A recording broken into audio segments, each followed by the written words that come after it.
قال النبي صلی اللہ علیہ وسلم من احدث فی امرنا هذا ما ليس منه فهو رد.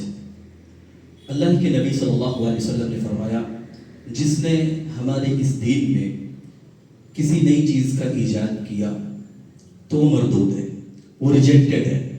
یعنی اس دین کے اندر کوئی انسان کسی بھی طریقے کی کوئی چیز اگر ایڈ کرتا ہے تو گویا کہ وہ مردود ہے، اور اسی کا دوسرا نام بدعت ہے. اسی کا جو شرعی اصطلاح میں لوگ استعمال کرتے ہیں کہ بدعت، کہ دین کے اندر کوئی نئی چیز اگر کوئی ایجاد کرتا ہے وہ بدعت ہوتا ہے. ہم کیوں کہتے ہیں بدعت؟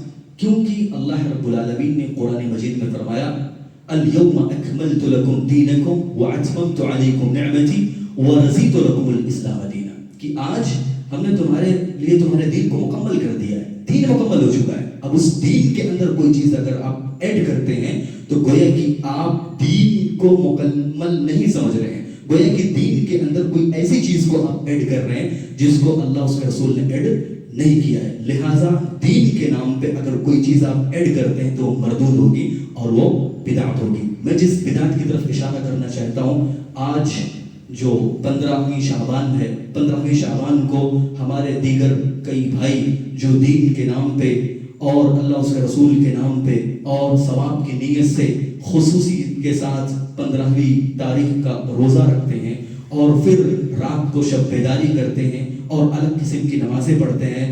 آپ کو معلوم ہونا چاہیے کہ شریعت میں ایسا کوئی کانسیپٹ موجود نہیں ہے. ہاں، شعبان کے اندر اللہ کے نبی صلی اللہ علیہ وسلم کثرت کے ساتھ روزہ رکھتے تھے، تو اگر آپ شعبان کا سوچ کے اگر کوئی انسان رکھتا ہے پہلی تاریخ، دوسری تاریخ، 4-5 روزے رکھ لیا، 10 روزے رکھ لیا، 15 روزے رکھ لیا، 20 روزے رکھ لیا بغیر کسی تاریخ کے تعین کے، تو یہ چیز صحیح ہوگی. لیکن خاص طور سے کسی خاص دن کو مقرر کر کے، جس طرح ہمارے دیگر بھائی 15ویں شعبان کو شب برات کے نام سے جو حلوہ بناتے ہیں اور ساتھ ہی ساتھ اس دن روزہ بھی رکھتے ہیں اور مزید یہ ہے کہ رات کے اندر شب بیداری کرتے ہیں، شریعت کے اندر یہ تمام چیزیں غلط اور بے بنیاد ہیں. اور اسی طرح ہمارے یہاں ایک کانسیپٹ چلا ہوا ہے کہ اس 15ویں شعبان کو روحیں آتی ہیں.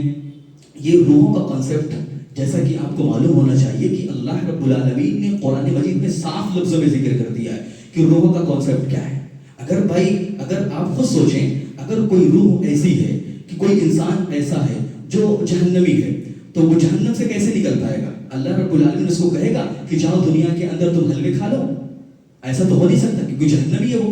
اور اگر وہ جنتی ہے تو آپ سوچو جنت کی نعمتیں، اللہ فرماتا ہے کہ جنت کی نعمتیں ایسی ہیں کہ بھائی مالا عین الرأت، کسی آنکھ نے دیکھا بھی نہیں ہوگا، کسی دماغ نے سوچا نہیں ہوگا. تو یہ جنت کی نعمتوں کو چھوڑ کر یہ تمہارا حلوہ کھانے کو ہی آئے گا؟